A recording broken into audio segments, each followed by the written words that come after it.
할렐루야. 거룩한 주일입니다. 주일의 은혜와 사랑이 여러분의 심령 가운데 가득 임하시기를 기도하고 축복합니다. 여러분들이 기도해 주셔서 은혜 가운데 건강하게 잘 마치고 돌아왔습니다. 항상 선교지에서 가면 또 은혜도 받는 것도 있고 또 감동도 있지만 돌아올 때 이제 정리를 하고 또 여정을 복귀할 때 더 많은 기도 제목을 가슴에 쌓고 하나님이 보내신 목적을 되돌아보고 또 이제 시간이 되면 또 선교 여정을 잘 정리해서 여러분들과 함께 나누고 또 함께 기도로 그렇게 하는 시간이 되기를 기도합니다.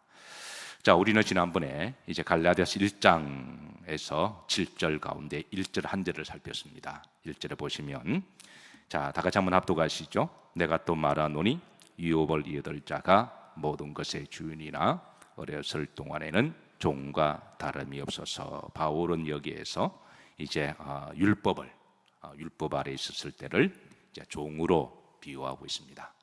다른 말로 하면 노예라고 하는 말이죠. 사실 우리가 본장에서 바울 당시에 그 시대적 배경을 잘 이해를 하지 못하면 그 문화적 시대적을 2000년을 뛰어넘고 우리식으로 말씀을 읽고 우리식으로 말씀을 해석하면 그 말씀에 그 이제 함의가 있는 그런 어떤 절감을, 절실한 어떤 그런 이 감흥을 느끼지 못할 때가 많이 있는데요. 바울이 살던 시대는 이제 율법과 그리고 종과 노예가 있는 그런 시대였습니다. 그래서 그 시대에 종으로 살아간다고 하는 것이, 노예로 살아간다고 하는 것이 얼마나 힘들고 또 어떻게 보면 그런 저주라고 말할 수 있는 시대인데요. 그런 종에서 자유자가 된다고 하는 것은 하늘의 별 따기보다 더 어려운 그런 시대였습니다. 나만 노예가 되는 것은 괜찮은데 이제 내 자식까지 노예가 되고 내 손주까지 노예가 된다고 하는 것, 이거는 상상하기 싫을 정도의 비극과 고통인데요. 그래서 그 종에서 자유자가 된다고 하는 것은 가문의 축복이고 또 큰 은혜고 또 이렇게 자유의 그런 세상이었습니다. 그래서 바울은 그런 율법의 종에서 이제 우리가 이 자유자가 되어오는 자유자가 되는 그 은혜를 말씀하는데요.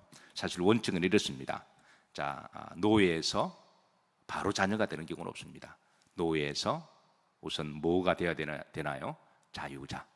그 다음에 자유자로 살다가 어느 주인의 마음에 들어서 양자로 택함을 받아 아들로 되는 것이 바로 일반적인 순서죠. 그래서 노예에서 자유자가 되는 것만 해도 이거는 놀라운 은혜고 축복인데, 이거를 중간에 뛰어넘어서 바로 위대하신 분의 하나님의 자녀가 된다고 하는 것은 우리가 율법의 시대에 복음을 안다면 놀라운 은혜이고 복인 줄로 믿으시기를 주의 이름으로 축복합니다. 가령 이런 겁니다. 우리가 하나님을 알지 못하고 복음을 알지 못하면 우리 영적 신분은 누구의 자녀였죠? 마귀의 자녀였죠. 인정하든 않지 않든 영적으로 마귀의 자녀였습니다. 마귀의 노예에서 우리가 풀려나서 자유자가 되는 것만 해도 큰 은혜고 축복인데, 그 중간 과정을 바로 뛰어넘어서 바로 하나님의 자녀가 된다고 하는 것은 이 놀라운 선택이고 하나님의 은총이라고 하는 사실입니다.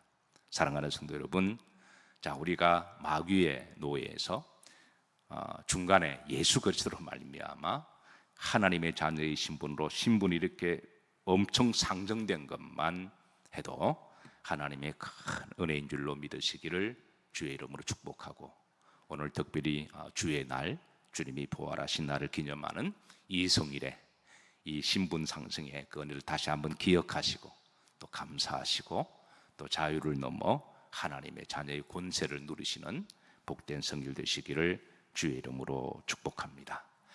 자, 그래서 우리는 지난번에 이제 1절 우리가 말씀을 그렇게 나누었습니다. 그래서 바울은 이제 율법을 노예로, 그 종으로 그렇게 비유하고, 그리고 이제 이 복음을 하나님의 자녀로 그렇게 비유해서 이제 우리들에게 설명해주고 있습니다.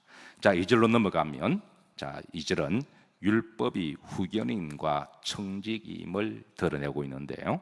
자, 다 같이 합독합니다. 그 아버지가 정한 때까지 후견인과 청지기 아래에 있나니, 이 말씀도 사실은 그동안 이제 그 시대의 그 문화적 배경을 알지 못하고 2000년을 뛰어넘어서 우리나라식으로 해석하다 보니까 약간의 이렇게 그 와닿는 감흥이 조금 다를 때가 있었습니다. 그래서 후견인 정직이 이게 무슨 말이냐면 바울이 살던 시대는 아이들을 교육을 시킬 때에 사교육이 있고 공교육이 있었습니다. 일전에도 말씀드렸죠. 사교육은 지금으로 말하면 좀 여유 있는 사람들이 킨더가든이나 유치원 보내는 것을 우리가 사교육이라고 이야기하죠. 그리고 이제 공교육은 그 아이가 7살이 되면 그때는 이제 공교육으로 아이들을 이제 보내게 되는데요. 근데 사교육으로 보낼 때 그럴 때는 그 집안의 노예 중 한 사람 중에 지식 있는 똑똑한 사람, 왜냐하면 로마는 당시에 전 세계를 지배하다 보니까 많은 노예들을 거느리고 있었습니다. 그 중에 노예 중에 최고의 노예라고 생각하면 이제 헬라인 노예, 그리스인들의 노예. 왜냐하면 당시 세계 공통어가 이제 헬라 말이었으니까, 그리스 말이었으니까. 그래서 비록 로마가 힘으로 세계를 정복했다고 할지라도 문화적으로는 그리스 문화를 최고의 지성인으로 그렇게 여겼기 때문에, 그래서 세계 공통 언어 헬라어를 그렇게 자녀들이 한다고 하는 것은 이제 다음 세대에 또 이렇게 지식으로 또 이렇게 시대를 이끌어가는 사람으로 여겼던 시대였기 때문에, 그래서 노예들 중에 그리스어에 지식이 있고 등망이 있는 그런 노예가 있으면 최고의 인기가 좋던 그런 시대였습니다. 그런 이제 노예 그리스인을 그렇게 사다가 아니면 고용하다가 자기 자녀들에게 그렇게 맡기는데요. 언제까지 맡기냐면 그게 이제 공교육 들어가기 전 6살까지 그걸 맡깁니다. 그래서 그렇게 그리스 노예들이 이제 와서 가르쳐 줄 때에 그 그리스 노예를 부르는 말을 이제 후견인이라고 그렇게 불렀습니다. 정직이라고 그렇게 불렀습니다. 그래서 그 아이에게 이제 그렇게 잠깐 맡겨주는 거죠. 몇 살 때까지? 그러니까 6살, 7살 되기 전까지는 그렇게 맡겨주고, 이제 그 아이가 7살이 되면 이게 이제 때가 되면 그 말입니다. 때가 되면 7살이 되면 이제 사교육에서 공교육으로 그렇게 보내게 되고, 그러면 그 전에 사교육에 그 그리스 선생은 더 이상 필요가 없습니다. 후견인은 정직이 아이를 그 사이에 맡아줄 아이는 그 전까지는 필요가 없습니다.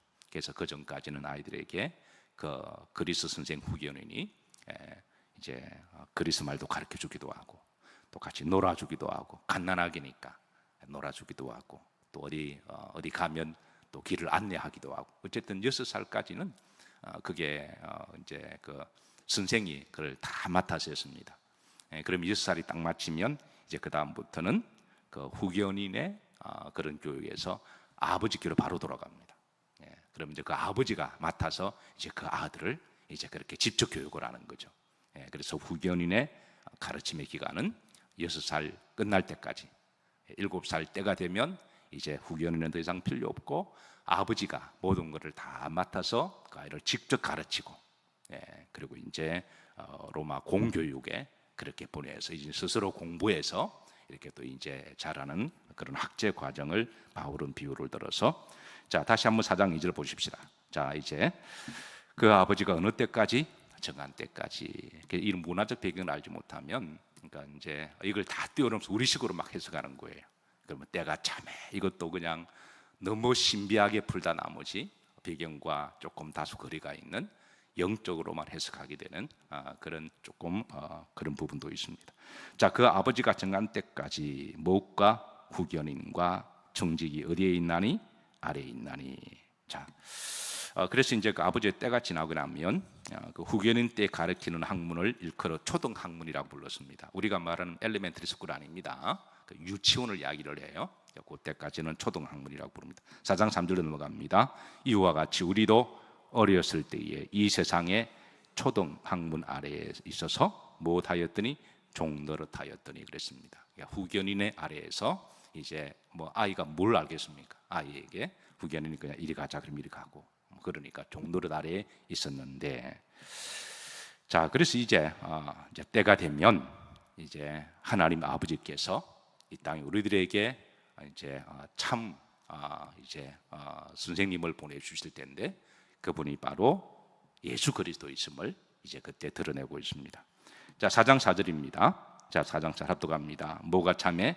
때가 참해. 하나님이 그 아들을 보내사 여자에게 나게 하시고 율법 아래에서 나게 하신 것은 그랬습니다. 이게 때가 참해. 그러니까 아이가 자라서 때가 차서 이제 공교육에 들어갈 때가 되었을 때, 그때는 더 이상 청지기가 필요 없고 이제 아버지가 직접 맡아서 이제 그 아이를 기르고 그 아버지를 향하여 아버지라고 부를 수가 있고, 이제는 더 이상 청지기의 이제 노예가 종이 아닌 종과 같은 위치가 아니라 바로 하나님의 자녀가 되는 그런 위치가 됨을 그렇게 해서 설명해 주고 있습니다. 자, 그다음 이어서 5절입니다. 합독합니다. 율법 아래에 있는 자들을 마시고 총량하시고 우리로 아들의 명분을 얻게 하리 하심이라. 율법 아래에는 후견인 아래에 있는 자들을 이제는 그때부터 다 이렇게 정리하게 하시고, 이제 그때부터 이제 아들의 명분, 아버지가 나를 직접 이제 양육하고 가르치고 키우시기 때문에 이제 우리를 아버지라고 하느니라라고 그렇게 가르쳐 주고 있습니다. 어떻게 하면 성경은 율법의 종에서 하나님의 자녀가 되는지 우리가 잘 아는 요한복음 1장 12절의 말씀이 있죠. 뭐 하는 자, 영접하는 자, 곧 그 이름을 믿는 자들에게는 하나님의 뭐가 되는 자녀가 되는 뭐를 주셨으니 권세가 되는 주셨으니 그랬습니다. 사실 종에서 노예에서 자유가 되는 것도 권세인데 이거를 뛰어넘어서 바로 하나님을 아버지로 부르는 것은 더 놀라운 권세임을 우리에게 가르쳐 줍니다. 자, 4장 6절로 다시 이어갑니다. 합독합니다. 너희가 무엇이므로 아들이므로 하나님이 그 아들의 무엇을 영을 우리 마음 가운데 보내사 아버지라 부르게 하셨느니라 그랬습니다. 사랑하는 성도 여러분, 우리가 감히 하나님을 아버지로 부르는 것은 놀라운 은혜이며 축복인 줄로 믿으시기를 주의 이름으로 축원합니다. 자, 4장 7절입니다. 합독합니다. 그러므로 내가 이후로는 무엇이 아니요 종이 아니요 무엇이니 아들이면 하나님으로 말미암아 무엇을 받을 자니라 유업을 받을 자다. 여기 이제 3단계의 이제 논리로 설명합니다. 전에는 노예였고 종이었는데 이제는 더 이상 노예나 종이 아니다. 그리고 아들이다. 그렇게 일러줍니다. 자유를 넘어서 이제 아들이다 가르쳐 줍니다. 그러니까 전에 나를 이끌었던 그 정직이는 후견인은 이제 아버지로 말미암아 더 이상 필요가 없는 거죠. 그래서 자, 그리고 이제 하나님을 아버지로 모시게 되면 그로 말미암아 무엇을 받을 자니라 유업을 그랬습니다. 아버지의 유업을, 아버지의 가르침을 직접 받고, 옛날에는 후견인을 통하여 가르침을 받았는데 이제는 아버지가 직접 가르쳐주고 또 아버지가 가지고 있는 모든 재산을 그 아들이 물려받을 수도 있고, 그리고 이런 또 우리들에게 영원한 하나님의 나라에 대한 유업을 받을 수 있는 자들임을 알려주고 있습니다. 바울은 갈라디아 성도들에게, 교인들에게 정말 하고 싶은 말은 이 말입니다. 다시 율법으로 돌아가지 마라. 너희들이 이 놀라운 율법에서 자유자가 되고 그리고 하나님의 자녀가 되었는데 너희들 중에 어떤 율법주의자의 가르침으로 말미암아 다시 복음에서 율법으로 돌아가는 이 모습을 보고 너희들이 왜 다시 자녀에서 자유자를 넘어 종으로, 율법의 종으로 돌아가려고 하느냐. 이 말은 좀 더 쉽게 말하면 한번 따라서 하십니다. 복음을 율법처럼 믿지 말라. 쉽게 말하면 이 복음이 얼마나 귀한 거예요. 근데 복음을 알지 못하면 첫째 복음이 귀한 줄을 알지 못하고 복음의 가치를 알지 못하면 다른 것들을 붙들고 율법처럼 믿으려고 하는 사람들이 있다라는 거예요. 어떤 사람은 행함을 통해서 복음을 알지 못하니까, 우리 복음은 행함을 뛰어넘는 겁니다. 그러니까 복음을 알지 못하니까, 복음의 가치를 모르니까 뭔가 복음 하나 가지고 뭔가 좀 부족하다 생각 들거든요. 그러니까 어떤 사람은 자꾸 행함을, 선한 어떤 도덕적인 것을 통하여 뭔가 내가 예수님을 믿는 것처럼 스스로 그렇게 생각하는 위안을 주는 분들이 계십니다. 어떤 분은 내가 착하게 살아야지, 윤리와 도덕적으로 살아야지. 왜냐하면 예수님을 믿는다고 하는 것은 뭔가 어떤 율법적인 뭔가 있어야만 본인이 믿는다고 스스로 인식하는 거예요. 그런데 복음 안에는 율법을 초월하고 행함을 초월하고 도덕을 초월하고 모든 것을 다 담고 있어서 율법 하나만 제대로 알고 율법 제대로만 믿으면 여러분 그거로 충분합니다. 어떤 사람은 교회를 다니면서도 복음의 가치를 알지 못하니까 타이틀을 자꾸 신경을 써요.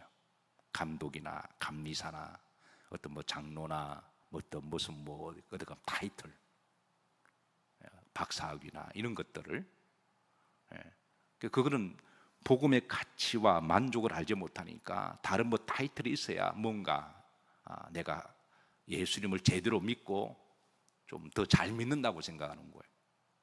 물론 행정적인 은사에 따라 필요하면 그 직을 하는 것은 그 참 좋은 일입니다. 그러나 그 목적이 바뀌어서는 안 된다고 하는 거예요. 복음 하나면 충분한데, 하나님 한 분이시면 그 가치와 기쁨과 조종함이 충분한데, 그 가치를 알지 못하니까 자꾸 다른 것을 통해서 뭔가를 내가 교회를 다니고 믿는 것인 것을 드러내고자 한다면, 지금 바울은 지금 근본을 지금 이야기하거든요. 갈라디아 교인들에게 복음을 율법처럼 믿지 말라는 거예요.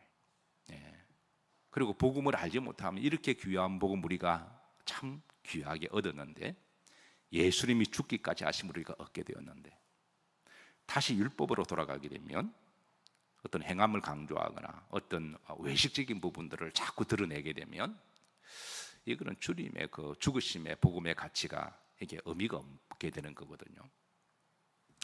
가령 이렇습니다. 자, 아내가 남편에게 음식을 해줍니다. 이건 역으로도 마찬가지입니다. 요즘 또 남편이 아내를 음식을 해주기도 하죠. 자, 그런데 아내가 남편에게 음식을 해주는 이유가 내가 아내이기 때문에 남편에게 당연하게 해준다고는 율법의 어떤 의무감 때문에 해주는 경우도 있고, 아니면 남편을 정말 사랑하기 때문에 해주는 경우도 있습니다. 음식을 해주는 행위는 똑같은 거예요. 근데 그 마음의 자세가 다르다라는 거예요.